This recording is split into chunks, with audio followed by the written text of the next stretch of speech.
DK Shivakumar DCM D K Shivakumar ಬೆಳಗಾವಿಗೆ entry ಕೊಟ್ಟಿದ್ದಾರೆ. ಅಧಿವೇಶನದ 2ನೇ ದಿನದ ಇವತ್ತು ಡಿಕೆ ಶಿವಕುಮಾರ್ ಅವರು ಬೆಳಗಾವಿಗೆ ಸುವರ್ಣಸೌಧಕ್ಕೆ ಎಂಟ್ರಿ ಕೊಡ್ತಾ ಇದ್ದಾರೆ. ಈ ಸಮಯದಲ್ಲಿ ಪ್ರತಿಭಟನೆಯ ಬಿಸಿ ತಟ್ಟಿದೆ ಅವರಿಗೆ.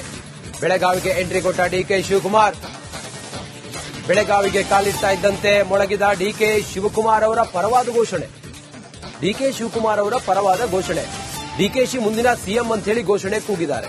ಬೆಳಗಾವಿಯ ಸಾಂಬ್ರಾ ವಿಮಾನ ನಿಲ್ದಾಣದಲ್ಲಿ ಡಿಕೆ ಶಿವಕುಮಾರ್ ಅವರನ್ನ ಮುಂದಿನ ಮುಖ್ಯಮಂತ್ರಿ ಮಾಡಬೇಕು ಅಂತ ಹೇಳಿ ಡಿಕೆ ಶಿವಕುಮಾರ್ ಅವರ ಪರವಾದ ಘೋಷಣೆ ಮೊಳಗಿದೆ. ಡಿಕೆ ಶಿವಕುಮಾರ್ ಅವರು ಬೆಳಗಾವಿಗೆ ಎಂಟ್ರಿ ಆಗ್ತಾ ಇದ್ದಂತೆ ಡಿಕೆ ಅಂತ ಕೂಗಿದ್ದಾರೆ. ಶಿವಕುಮಾರ್ ಅವರ ಪರವಾದ ಘೋಷಣೆ.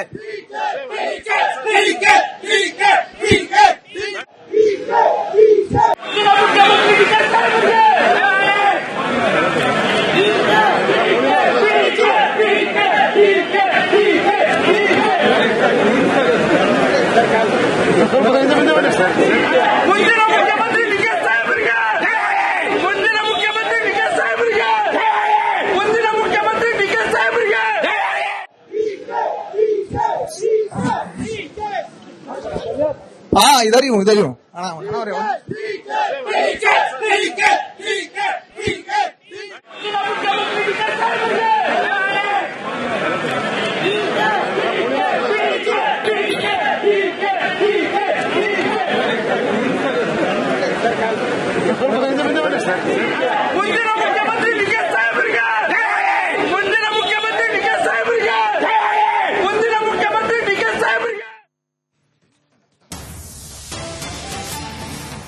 ಬಿಜೆಪಿ ಪ್ರತಿಭಟನೆಗೆ ಡಿಸಿಎಂ ಡಿಕೆ ಶಿವಕುಮಾರ್ ಅವರು ತಿರುಗೇಟನ್ನು ಕೊಟ್ಟಿದ್ದಾರೆ. ರೈತರ ಸಮಸ್ಯೆಗಳ ಬಗ್ಗೆ ಕೇಂದ್ರ ಮೋಸ ಮಾಡ್ತಾ ಇರೋದು, ಕೇಂದ್ರ ಸರ್ಕಾರ ರೈತರ ಬೆಳೆಗಳನ್ನ ಖರೀದಿ ಮಾಡ್ತಾ ಇಲ್ಲ, ವಿರೋಧ ಪಕ್ಷದವರೇ ಕೇಂದ್ರಕ್ಕೆ ಒತ್ತಾಯಿಸಬೇಕು, ಕಾಂಗ್ರೆಸ್ ಸರ್ಕಾರದ ವಿರುದ್ಧ ಅಲ್ಲ ಅಂತೇಳಿ ವಾಗ್ದಾಳಿ ನಡೆಸಿದ್ದಾರೆ. ಕೇಂದ್ರ ರಾಜ್ಯಕ್ಕೆ ಬರುವ ಬಾಕಿ ಹಣ ಬಿಡುಗಡೆಯನ್ನ ಮಾಡಬೇಕು, ನಾವು ರೈತರ ಪರವಾಗಿದ್ದೀವಿ ಅಂತ ಹೇಳಿ ಕೇಂದ್ರ ಸರ್ಕಾರದ ವಿರುದ್ಧ ಬಿಜೆಪಿಯವರು ಹೋರಾಟವನ್ನ ಮಾಡಲಿ ಅಂತೇಳಿ ಡಿಕೆ ಶಿವಕುಮಾರ್ ಅವರು ಬಿಜೆಪಿ ಪ್ರತಿಭಟನೆ ವಿಚಾರವಾಗಿ ತೀವ್ರ ವಾಗ್ದಾಳಿಯನ್ನು ನಡೆಸಿದ್ದಾರೆ.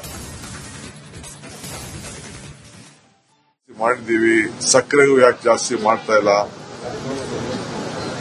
ಇವೆಲ್ಲ ಕೂಡ ವಿರೋಧ ಪಾರ್ಟಿಯವರು ಚರ್ಚೆ ಮಾಡಬೇಕು, ಕೇಂದ್ರ ಸರ್ಕಾರದ ಮೇಲೆ ಒತ್ತಾಯ ಮಾಡಬೇಕು ಅನ್ನೋದು ನಮ್ಮೆಲ್ಲರ ಅಭಿಲಾಷೆ ಕೂಡ ಇದೆ. ವಿಶೇಷವಾಗಿ ಕಿತ್ತೂರು ಕರ್ನಾಟಕ, ಕಲ್ಯಾಣ ಕರ್ನಾಟಕ ಇಲ್ಲಿ ಏನೇನಾಗಬೇಕು ಅನ್ನೋದು ಕೇಂದ್ರ ಸರ್ಕಾರದ ಬಾಕಿ ಹಣ ಬಿಡುಗಡೆಗೆ ಒತ್ತಾಯ ಮಾಡಬೇಕು, ರೆಸಲ್ಯೂಷನ್ಗಳು ಮಾಡಿಸಬೇಕು, ಅವರೇ ಮಂಡಿಸಬೇಕು ಅನ್ನೋದು ಕೂಡ ನಮ್ಮ ಆಶಯ ಇದೆ. ಈ ನಿಟ್ಟಿನಲ್ಲಿ ಈ ಅಸೆಂಬ್ಲಿ ಸೆಷನ್ ನಡೀತದೆ ಅಂತ ಹೇಳಿ ನಾವು ಭಾವಿಸ್ಬೇಕು. ನಾವು ರೈತರ ಪರವಾಗಿ ತೆಗೆದುಕೊಂಡಂತ ತೀರ್ಮಾನ ಇದೆಯಲ್ಲ, ಯುಕೆಪಿ ಇರ್ಬೋದು, ಕಬ್ಬಂದಿರ್ಬೋದು, ಮೆಕ್ಕೆಜೋಳ ಇರ್ಬೋದು, ಯಾವ್ದಾದ್ರು ಅವರ ಸರ್ಕಾರ ಇದ್ದಾಗಿಂತ ದಿಟ್ಟವಾದಂತ ತೀರ್ಮಾನ ತೆಗೆದುಕೊಂಡಿದ್ರ? ಮೆಕ್ಕೆಜೋಳ ಇಂಥವ್ರಿಷ್ಟು ಖರೀದಿ ಮಾಡಬೇಕು ಅಂತೇಳಿ ತೀರ್ಮಾನ ತೆಗೆದುಕೊಂಡು, ಕಬ್ಬಕ್ಕೆ ಫ್ಯಾಕ್ಟರಿಯವರೆಲ್ಲ ಬಡ್ಕೋತಾ ಇದ್ದಾರೆ. ನಾವೆಲ್ಲ ನ್ಯಾಯ ಕೊಡೋ ಪರಿಸ್ಥಿತಿ ಬಂದಿದೆ, ಮುಚ್ಚೋ ಪರಿಸ್ಥಿತಿ ಬಂದಿದೆ ಅಂತ ಫ್ಯಾಕ್ಟರಿ ಹೇಳ್ತಾ ಇದ್ದಾರೆ. ಇಲ್ಲ, ನೀನು ಇಷ್ಟು ಕೊಡು, ನಾವು ಇಷ್ಟು ಕೊಡ್ತೀವಿ ಅಂತೇಳಿ ಅವ್ರ ಮೇಲೆ ಒತ್ತಾಯ ಆಗ್ತಾ ಇದ್ದೀವಿ. ಇದು MRP ಬೆಲೆ ಫಿಕ್ಸ್ ಮಾಡೋರು ಯಾರು? ಕೇಂದ್ರ ಸರ್ಕಾರ. ಸಕ್ಕರೆ ಬೆಲೆ 10 ವರ್ಷದಿಂದ ಜಾಸ್ತಿ ಮಾಡಿಲ್ಲ. ಆ ಫ್ಯಾಕ್ಟರಿಗೆ ಸಹಾಯ ಮಾಡಕ್ಕೆ ಯಾಕೆ ಅವ್ರು ತೀರ್ಮಾನ ಮಾಡ್ತಾ ಇಲ್ಲ? ಆದ್ರೂ ನಾವು ಅವ್ರಿಗೆ ಒತ್ತಾಯ ಮಾಡ್ತಾ ಇದ್ದೀವಿ. ನಿಂಗ್ ಲಾಸ್ ಆದ ಚಿಂತೆ ಇಲ್ಲ, ರೈತ ಬದುಕಬೇಕು ಅಂತೇಳಿ ಹೋರಾಟ ಮಾಡಬೇಕಾದ್ದು ರೈತರಲ್ಲ, ಬಿಜೆಪಿಯವರಲ್ಲ. ಮತ್ತಷ್ಟು ಮಾಹಿತಿಯನ್ನು ಕೊಡೋದಕ್ಕೆ ನಮ್ಮ ಪೊಲಿಟಿಕಲ್ ರಿಪೋರ್ಟರ್ ಬಸವರಾಜ್ ನೇರ ಸಂಪರ್ಕದಲ್ಲಿ ಜಾಯ್ನ್ ಆಗಿದ್ದಾರೆ. ಬಸವರಾಜ್, ಒಂದು ಕಡೆ ಬಿಜೆಪಿ ಪ್ರತಿಭಟನೆಗೆ ಸಿದ್ಧತೆಯನ್ನ ಮಾಡಿಕೊಂಡಿದೆ, ಮತ್ತೊಂದು ಕಡೆ ಡಿಕೆ ಶಿವಕುಮಾರ್ ಅವರು ವ್ಯಂಗ್ಯವಾಡಿದ್ದಾರೆ, ವಾಗ್ದಾಳಿಯನ್ನ ಕೂಡ ನಡೆಸಿದ್ದಾರೆ. ಇಲ್ಲಿ ಯಾರು ಸರಿ ಯಾರು ತಪ್ಪು ಅನ್ನೋದಕ್ಕಿಂತ ಇವತ್ತು ಏನಾಗುತ್ತೆ, ಇದರ ಉದ್ದೇಶಗಳೇನು?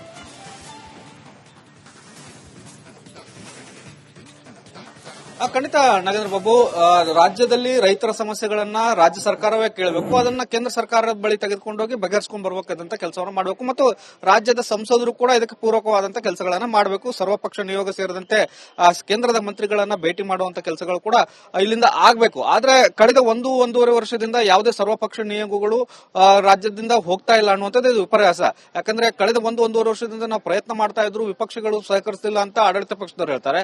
ಆಡಳಿತ ಪಕ್ಷದವರು ನಮ್ಮನ್ನ ಪರಿಗಣನೆ ತೆಗೆದುಕೊಳ್ತಿಲ್ಲ. ಸಿಎಂ ಅಥವಾ ಡಿಸಿಎಂ ಹೋಗಿ ಮಂತ್ರಿಗಳಿಗೆ ಮನವಿಯನ್ನು ಕೊಟ್ಟು ಬರ್ತಾರೆ, ಮತ್ತೆ ನಮ್ಮನ್ನ ಪರಿಗಣನೆ ತೆಗೆದುಕೊಳ್ಳಲಿಲ್ಲ ಅಂದ್ರೆ ನಾವ್ ಯಾಕೆ ಸಹಕರಿಸಬೇಕು ಅನ್ನೋ ಮಾತನ್ನ ಸಂಸದರು ಕೇಂದ್ರ ಮಂತ್ರಿಗಳು ಹೇಳ್ತಾ ಇದ್ದಾರೆ. ಹೀಗಾಗಿ ಕೇಂದ್ರ ಹಾಗೂ ರಾಜ್ಯದ ನಡುವೆ ಜಟಾಪಟಿ ಮೊದಲಿನಿಂದಲೂ ಇದ್ದೇ ಇದೆ, ಈಗಲೂ ಕೂಡ ಅದು ಮುಂದುವರಿತಾ ಇದೆ. ಅದರ ನೇರ ಪರಿಣಾಮ ರೈತರ ಮೇಲೆ ಬೀರ್ತಾ ಇರ್ತಕ್ಕಂಥದ್ದು. ರೈತರ ಪರವಾಗಿ ಹಿತವನ್ನು ಕಾಯಬೇಕಾಗಿದ್ದು ರಾಜ್ಯ ಸರ್ಕಾರ ಮತ್ತು ಕೇಂದ್ರ ಸರ್ಕಾರ.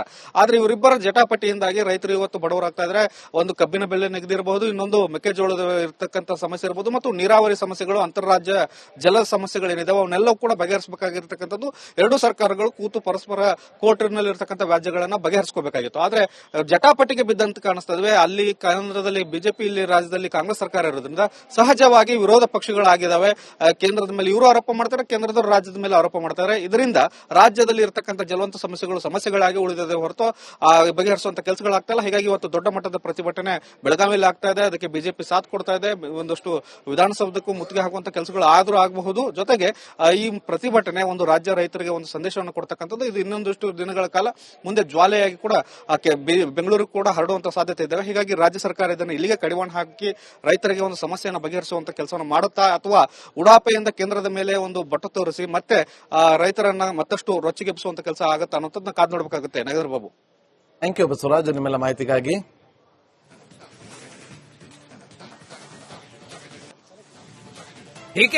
ಡಿಸಿಎಂ ಡಿಕೆ ಶಿವಕುಮಾರ್ ಬೆಳಗಾವಿಗೆ ಎಂಟ್ರಿ ಕೊಟ್ಟಿದ್ದಾರೆ. ಅಧಿವೇಶನದ 2ನೇ ದಿನದ ಇವತ್ತು ಡಿಕೆ ಶಿವಕುಮಾರ್ ಅವರು ಬೆಳಗಾವಿಗೆ ಸುವರ್ಣಸೌಧಕ್ಕೆ ಎಂಟ್ರಿ ಕೊಡ್ತಾ ಇದ್ದಾರೆ. ಈ ಸಮಯದಲ್ಲಿ ಪ್ರತಿಭಟನೆಯ ಬಿಸಿ ತಟ್ಟಿದೆ ಅವರಿಗೆ. ಬೆಳಗಾವಿಗೆ ಎಂಟ್ರಿ ಕೊಟ್ಟ ಡಿಕೆ ಶಿವಕುಮಾರ್ ಬೆಳಗಾವಿಗೆ ಕಾಲಿಡ್ತಾ ಇದ್ದಂತೆ ಮೊಳಗಿದ ಡಿಕೆ ಶಿವಕುಮಾರ್ ಅವರ ಪರವಾದ ಘೋಷಣೆ. ಡಿಕೆಶಿ ಮುಂದಿನ ಸಿಎಂ ಅಂತ ಹೇಳಿ ಘೋಷಣೆ ಕೂಗಿದ್ದಾರೆ. ಬೆಳಗಾವಿಯ ಸಾಂಬ್ರಾ ವಿಮಾನ ನಿಲ್ದಾಣದಲ್ಲಿ ಡಿಕೆ ಶಿವಕುಮಾರ್ ಅವರನ್ನ ಮುಂದಿನ ಮುಖ್ಯಮಂತ್ರಿ ಮಾಡಬೇಕು ಅಂತ ಹೇಳಿ ಡಿಕೆ ಶಿವಕುಮಾರ್ ಅವರ ಪರವಾದ ಘೋಷಣೆ ಮೊಳಗಿದೆ. ಡಿಕೆ ಶಿವಕುಮಾರ್ ಅವರು ಬೆಳಗಾವಿಗೆ ಎಂಟ್ರಿ ಆಗ್ತಾ ಇದ್ದಂತೆ ಡಿಕೆ ಅಂತ ಕೂಗಿದ್ದಾರೆ. ಡಿಕೆ ಶಿವಕುಮಾರ್ ಅವರ ಪರವಾದ ಘೋಷಣೆ.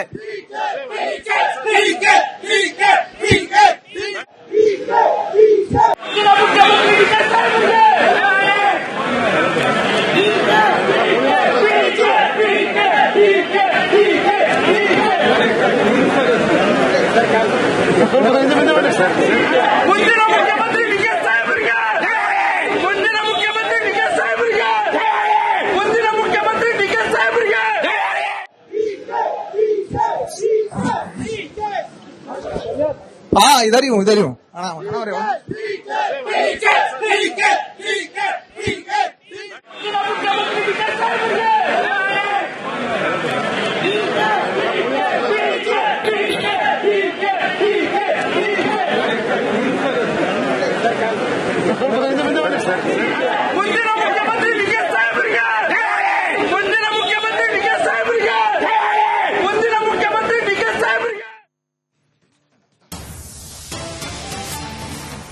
ಬಿಜೆಪಿ ಪ್ರತಿಭಟನೆಗೆ ಡಿಸಿಎಂ ಡಿಕೆ ಶಿವಕುಮಾರ್ ಅವರು ತಿರುಗೇಟನ್ನ ಕೊಟ್ಟಿದ್ದಾರೆ. ರೈತರ ಸಮಸ್ಯೆಗಳ ಬಗ್ಗೆ ಕೇಂದ್ರ ಮೋಸ ಮಾಡ್ತಾ ಇರೋದು, ಕೇಂದ್ರ ಸರ್ಕಾರ ರೈತರ ಬೆಳೆಗಳನ್ನ ಖರೀದಿ ಮಾಡ್ತಾ ಇಲ್ಲ, ವಿರೋಧ ಪಕ್ಷದವರೇ ಕೇಂದ್ರಕ್ಕೆ ಒತ್ತಾಯಿಸಬೇಕು, ಕಾಂಗ್ರೆಸ್ ಸರ್ಕಾರದ ವಿರುದ್ಧ ಅಲ್ಲ ಅಂತೇಳಿ ವಾಗ್ದಾಳಿ ನಡೆಸಿದ್ದಾರೆ. ಕೇಂದ್ರ ರಾಜ್ಯಕ್ಕೆ ಬರುವ ಬಾಕಿ ಹಣ ಬಿಡುಗಡೆಯನ್ನ ಮಾಡಬೇಕು, ನಾವು ರೈತರ ಪರವಾಗಿದ್ದೀವಿ ಅಂತ ಹೇಳಿ ಕೇಂದ್ರ ಸರ್ಕಾರದ ವಿರುದ್ಧ ಬಿಜೆಪಿಯವರು ಹೋರಾಟವನ್ನ ಮಾಡಲಿ ಅಂತೇಳಿ ಡಿಕೆ ಶಿವಕುಮಾರ್ ಅವರು ಬಿಜೆಪಿ ಪ್ರತಿಭಟನೆ ವಿಚಾರವಾಗಿ ತೀವ್ರ ವಾಗ್ದಾಳಿಯನ್ನು ನಡೆಸಿದ್ದಾರೆ. ಮಾಡಿದೀವಿ, ಸಕ್ಕರೆಗೂ ಯಾಕೆ ಜಾಸ್ತಿ ಮಾಡ್ತಾ ಇಲ್ಲ, ಇವೆಲ್ಲ ಕೂಡ ವಿರೋಧ ಪಾರ್ಟಿಯವರು ಚರ್ಚೆ ಮಾಡಬೇಕು, ಕೇಂದ್ರ ಸರ್ಕಾರದ ಮೇಲೆ ಒತ್ತಾಯ ಮಾಡಬೇಕು ಅನ್ನೋದು ನಮ್ಮೆಲ್ಲರ ಅಭಿಲಾಷೆ ಕೂಡ ಇದೆ. ವಿಶೇಷವಾಗಿ ಕಿತ್ತೂರು ಕರ್ನಾಟಕ, ಕಲ್ಯಾಣ ಕರ್ನಾಟಕ ಇಲ್ಲಿ ಏನೇನಾಗಬೇಕು ಅನ್ನೋದು ಕೇಂದ್ರ ಸರ್ಕಾರದ ಬಾಕಿ ಹಣ ಬಿಡುಗಡೆಗೆ ಒತ್ತಾಯ ಮಾಡಬೇಕು, ರೆಸಲ್ಯೂಷನ್ಗಳು ಮಾಡಿಸಬೇಕು, ಅವರೇ ಮಂಡಿಸಬೇಕು ಅಂತ ಕೂಡ ನಮ್ಮ ಆಶಯ ಇದೆ. ಈ ನಿಟ್ಟಿನಲ್ಲಿ ಈ ಅಸೆಂಬ್ಲಿ ಸೆಷನ್ ನಡೀತದೆ ಅಂತೇಳಿ ನಾವು ಭಾವಿಸ್ಕೊಂಡು, ನಾವು ರೈತರ ಪರವಾಗಿ ತೆಗೆದುಕೊಂಡಂತ ತೀರ್ಮಾನ ಇದೆಯಲ್ಲ,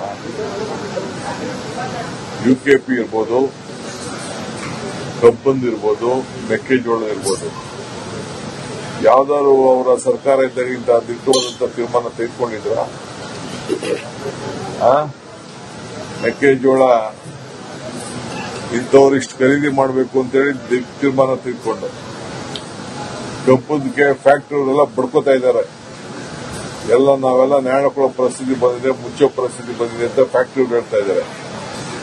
ಇಲ್ಲ ನೀನು ಇಷ್ಟು ಕೊಡು, ನಾವು ಇಷ್ಟು ಕೊಡ್ತೀವಿ ಅಂತೇಳಿ ಅವ್ರ ಮೇಲೆ ಒತ್ತಾಯ ಆಗ್ತಾ ಇದ್ದೀವಿ. ಇದು MRP ಬೆಲೆ ಫಿಕ್ಸ್ ಮಾಡೋರು ಯಾರು? ಕೇಂದ್ರ ಸರ್ಕಾರದ್ದು. ಸಕ್ಕರೆ ಬೆಲೆ 10 ವರ್ಷದಿಂದ ಜಾಸ್ತಿ ಮಾಡಿಲ್ಲ. ಆ ಫ್ಯಾಕ್ಟರಿಗೆ ಸಹಾಯ ಮಾಡಕ್ಕೆ ಯಾಕೆ ಅವ್ರು ತೀರ್ಮಾನ ಮಾಡ್ತಾ ಇಲ್ಲ? ಆದ್ರೂ ನಾವು ಅವ್ರಿಗೆ ಒತ್ತಾಯ ಮಾಡ್ತಾ ಇದ್ದೀವಿ.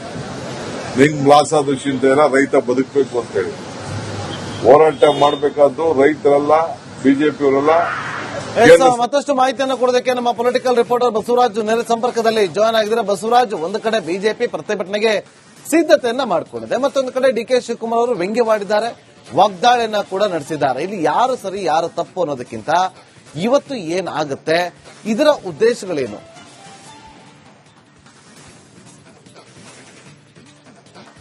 ಖಂಡಿತ ನಾಗೇಂದ್ರ ಬಾಬು, ರಾಜ್ಯದಲ್ಲಿ ರೈತರ ಸಮಸ್ಯೆಗಳನ್ನ ರಾಜ್ಯ ಸರ್ಕಾರವೇ ಕೇಳಬೇಕು, ಅದನ್ನ ಕೇಂದ್ರ ಸರ್ಕಾರದ ಬಳಿ ತೆಗೆದುಕೊಂಡೋಗಿ ಬಗೆಹರಿಸಿಕೊಂಡು ಬರಬೇಕಾದಂತ ಕೆಲಸವನ್ನು ಮಾಡಬೇಕು ಮತ್ತು ರಾಜ್ಯದ ಸಂಸದರು ಕೂಡ ಇದಕ್ಕೆ ಪೂರಕವಾದಂತಹ ಕೆಲಸಗಳನ್ನ ಮಾಡಬೇಕು. ಸರ್ವಪಕ್ಷ ನಿಯೋಗ ಸೇರಿದಂತೆ ಕೇಂದ್ರದ ಮಂತ್ರಿಗಳನ್ನ ಭೇಟಿ ಮಾಡುವಂತ ಕೆಲಸಗಳು ಕೂಡ ಇಲ್ಲಿಂದ ಆಗಬೇಕು. ಆದ್ರೆ ಕಳೆದ ಒಂದೂವರೆ ವರ್ಷದಿಂದ ಯಾವುದೇ ಸರ್ವಪಕ್ಷ ನಿಯೋಗಗಳು ರಾಜ್ಯದಿಂದ ಹೋಗ್ತಾ ಇಲ್ಲ ಅನ್ನುವಂಥದ್ದು ಇದು ವಿಪರ್ಯಾಸ. ಯಾಕಂದ್ರೆ ಕಳೆದ ಒಂದೂವರೆ ವರ್ಷದಿಂದ ನಾವು ಪ್ರಯತ್ನ ಮಾಡ್ತಾ ಇದ್ರು, ವಿಪಕ್ಷಗಳು ಸಹಕರಿಸಲಿಲ್ಲ ಅಂತ ಆಡಳಿತ ಪಕ್ಷದವರು ಹೇಳ್ತಾರೆ. ಆಡಳಿತ ಪಕ್ಷದವರು ನಮ್ಮನ್ನ ಪರಿಗಣನೆ ತೆಗೆದುಕೊಳ್ತಿಲ್ಲ. ಸಿಎಂ ಅಥವಾ ಡಿಸಿಎಂ ಹೋಗಿ ಮಂತ್ರಿಗಳಿಗೆ ಮನವಿಯನ್ನು ಕೊಟ್ಟು ಬರ್ತಾರೆ, ಮತ್ತೆ ನಮ್ಮನ್ನ ಪರಿಗಣನೆ ತೆಗೆದುಕೊಳ್ಳಲಿಲ್ಲ ಅಂದ್ರೆ ನಾವ್ ಯಾಕೆ ಸಹಕರಿಸಬೇಕು ಅನ್ನೋ ಮಾತನ್ನ ಸಂಸದರು, ಕೇಂದ್ರ ಮಂತ್ರಿಗಳು ಹೇಳ್ತಾ ಇದ್ದಾರೆ. ಹೀಗಾಗಿ ಕೇಂದ್ರ ಹಾಗೂ ರಾಜ್ಯದ ನಡುವೆ ಜಟಾಪಟಿ ಮೊದಲಿನಿಂದಲೂ ಇದ್ದೇ ಇದೆ, ಈಗಲೂ ಕೂಡ ಅದು ಮುಂದುವರಿತಾ ಇದೆ. ಅದರ ನೇರ ಪರಿಣಾಮ ರೈತರ ಮೇಲೆ ಬೀರ್ತಾ ಇರ್ತಕ್ಕಂಥದ್ದು. ರೈತರ ಪರವಾಗಿ ಹಿತವನ್ನು ಕಾಯಬೇಕಾಗಿದ್ದು ರಾಜ್ಯ ಸರ್ಕಾರ ಮತ್ತು ಕೇಂದ್ರ ಸರ್ಕಾರ. ಆದ್ರೆ ಇವರಿಬ್ಬರ ಜಟಾಪಟಿಯಿಂದಾಗಿ ರೈತರು ಇವತ್ತು ಬಡವರಾಗ್ತಾ ಇದ್ದಾರೆ.